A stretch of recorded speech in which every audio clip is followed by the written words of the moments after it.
so you'll have more than enough time to put them away. But if you're feeling adventurous. Alrighty, is everybody all set? Yes. Here we go. Woo! Now when I say I've been working here since I was 14, I've been working in the kitchen. This is my first time rafting, guys. So we're gonna have some fun. We're gonna bump into this rock a little bit so we can get a nice little spin. That's called Table Rock. Now we've been launching boats off Table Rock since 1870. To be honest though, that's not really true. We've been actually launching boats where the adventure course begins. That's where we first started. And when we started, we actually had these 10-foot long wooden canoes. They weighed about a ton each. Boink. Now, of course, we did not lug those boats by hand. If you were noticing the concrete slabs on the right of us with the poles sticking out, that was actually part of a cable system that we had here. And that cable system ran all the way through the chasm. And if you notice, the cables are not here anymore. Why is that? Well, we had a big old storm here in 1996. The water level rose to be about 45,000 cubic feet per second, which was about halfway up to that bridge, and it destroyed the entire cable system. So we upgraded into these inflatable rafts that you guys are in right now. Pretty cool, huh? Now that bridge is called the Grand Flume Bridge. It stands about 110 feet from where we are right now.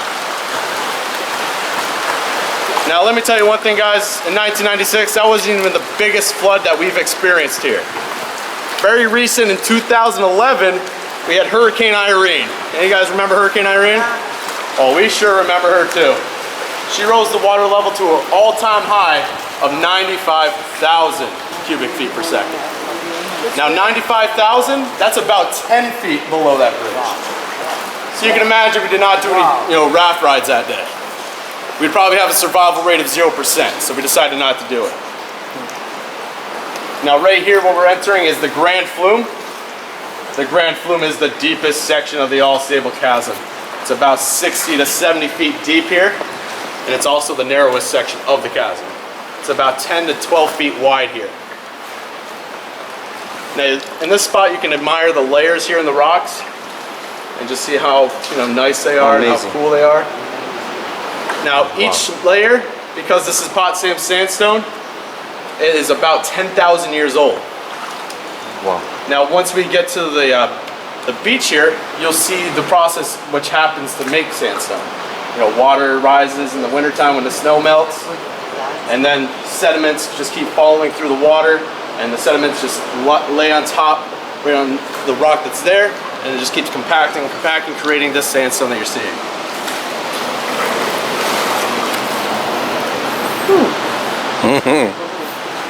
Now if we all look to our right coming up, look directly right now. Look at this spot right here. This is called the Sentry Box. This is an old dried up waterfall. It dried up approximately, I cannot say, probably about 10,000 years from now. There used to be a nice little waterfall there, and a nice little waterfall here to our left.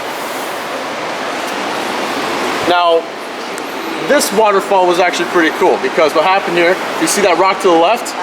When that waterfall dried up and the water that was left over in the wintertime got between the rock right there, it actually froze it and expanded the rock to the right. So it just threw it on top right there. We call that the broken needle because the water threaded through the rock like a needle, then wintertime froze and broke the rock right on over. Now the only thing holding that rock up is a stick.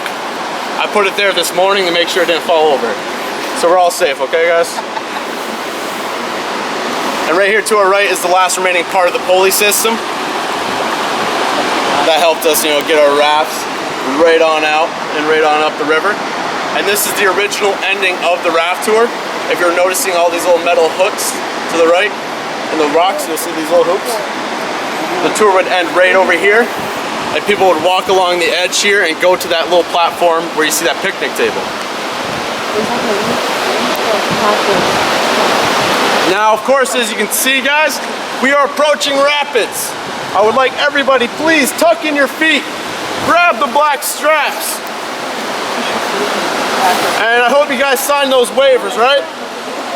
Perfect.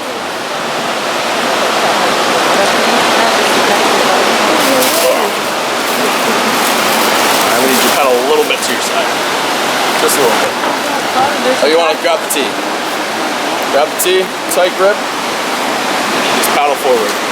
Get it deep in, paddle.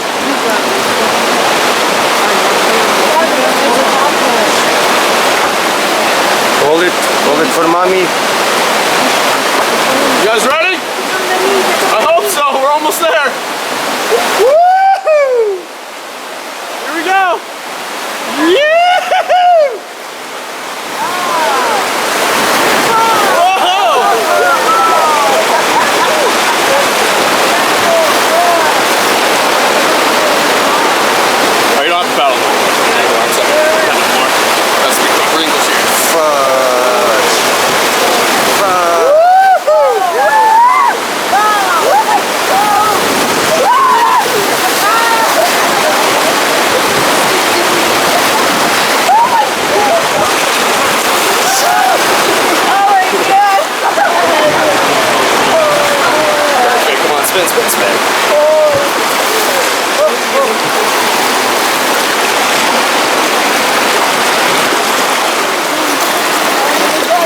All right, we made it.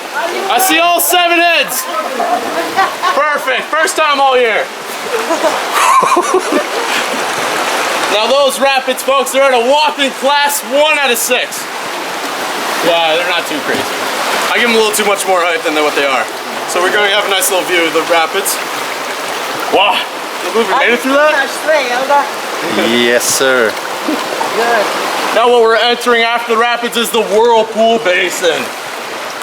Now the Whirlpool Basin isn't too crazy at the moment, but the rapids are giving us a little twirl. The Whirlpool Basin is the 2nd deepest section of the Ausable Chasm. It's just 5 feet less than the Grand Basin, in the Grand Flume, I'm sorry. Now I'm gonna give us a little spin around here because this is a pretty cool spot here. When the water gets to be about 10,000 cubic feet per second, the rapids will actually rise up about 10 to 12 feet or so, and the water will hit up against this rock side to our right. You guys see this little wall behind us? This wall will actually create the whirlpool, because then the water will turn into a counterclockwise motion and creating what we see here. Now if you notice in the Whirlpool Basin, the rocks here are a nice little circular shape. You see how it looks like we're in a punch bowl here? It's because the whirlpool, when it's in action, just carves and carves away. I'm gonna paddle forward a bit. Now if we look to our right, do you guys see those trees on the ledges? Look directly right. Now those trees did not fall off right there actually. What happened was some trees got washed into the Whirlpool Basin and did a little bit of a backwards toilet effect. The trees would get sucked on in and then shot right back out. So they landed right on top of that edge.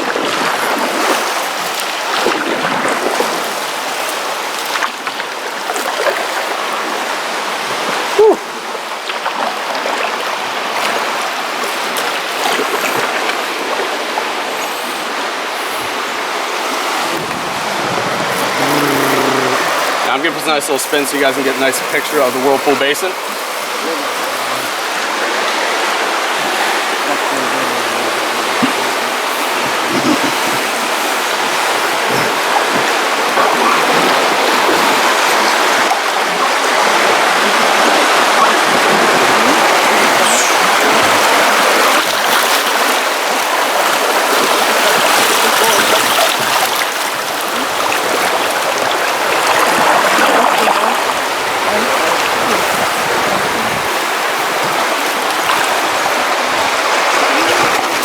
Now during some days we do of course get some wildlife here in the chasm. In the water you'll see many different types of fish. You'll see like trout, smallmouth bass, sometimes carp. Once in a while actually if we're lucky we get salmon here, but not too really often. But as opposed to out of the water, we do get animals like beavers, otters, deer, raccoons, foxes. We had a bear sighting a couple years ago actually. I had to scare it off. They gave me a paddle and said, Damo, you're the biggest guy here. No, that didn't happen. But no, we had to close off the trails for a bit because the bear was just hanging around, eating in the garbages. So we had to call animal control. It was definitely a scary time. but it was also interesting at the same time. And we also had a second bear sighting. At the end of the ride, you'll see a big old basin and some woods and all that fun stuff. And there was a nice little bear just hanging out with his cub, and they were trying to go fishing. And with the otters, when the otters come around here, they like to swim around the boats and say hi to people. They poke their heads up, and you can put your hand in the water and they'll swim up to you. They're just like dogs, they just love attention. Out here to our left, if you guys see this tree with the holes drilled into it, my boss told me, Damo, you should go look busy somewhere. So he gave me a drill and I just put some holes there. Nah, of course not, I didn't do that. That's actually from a northern pylon woodpecker. A pileated woodpecker, I'm sorry. It's a black and white bird with a red head. And it just drills and drills and makes a hole. It takes about 24 hours to make a single hole in that tree. And that's where they feed, or even make a home for themselves. Now let's look to our right, guys. You see up and top to our right, do you see these trees here? What's happening? These trees are upside down, right? Yeah. How's that? Well, they're growing upside down because they don't get the sufficient sunlight during, regular hours throughout the day. The only time they really get sunlight is between the hours of like 12 and 2 p.m. That's because the sun will actually reflect off this water and feed those trees right there. So they're reaching down towards the water and trying to get that sunlight they need to survive. This is called phototropism.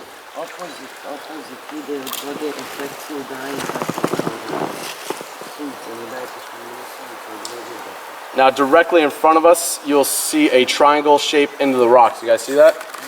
That triangle shape is an active fault line. This fault line is active from here to Quebec, well Montreal mostly, which isn't Quebec, to Washington DC. This is one of the largest fronts on the East Coast. On the left side is the Canadian tectonic plate, and then on the right side is the Northern Adirondack tectonic plate. What's happening is the left side is diverging into the right side, so it's going at a downward angle, forcing the rock on the right side to come on up. So eventually with that fault line being there, it moves up about 2 centimeters every year. So if you guys want to fast forward a couple million years from now, we'll have a nice little mountain for you to climb if you'd like. I don't know what our currency is going to be in those days, but hopefully your great times that by like about 30,000 great grandkids will enjoy that.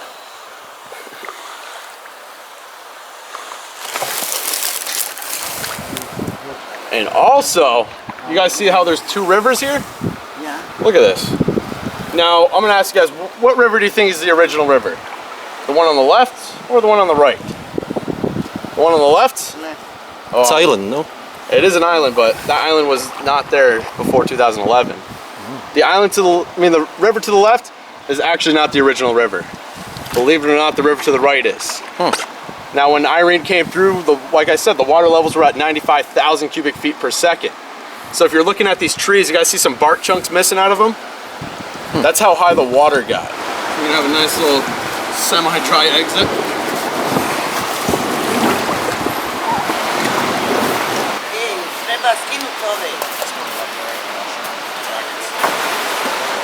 I tu su oni You have